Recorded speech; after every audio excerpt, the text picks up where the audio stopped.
My house was older when I bought it. You know, it's well over 70 years old now.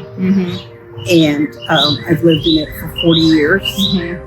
They nursed this unit along probably a good 10 years.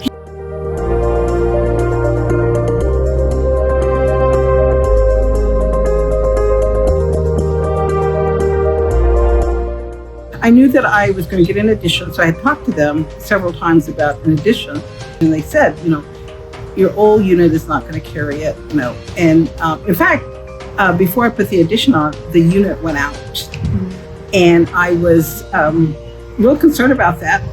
They came out and they said the part that I needed was, you know, costly.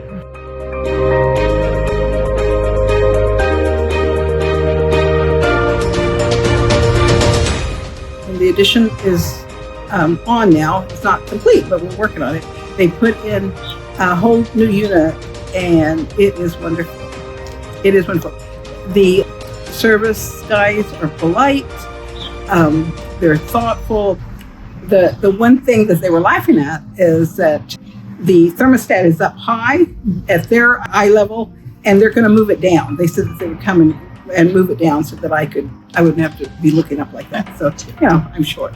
So they're going to come and do that. There's some other things that I need to do in terms of getting inspections and different things like that. But as far as Norman Heating Air, I recommend them to everybody. I've never had a concern with their quality of service. I never had a concern with their, you know, the guys that come out, and the staff people at the office have always been very thoughtful, and some of them I know by name. And so I recommend them to anybody and everybody. I'm happy to do this because I really like the services they provide for me, and I think they do that for everybody. Thank you.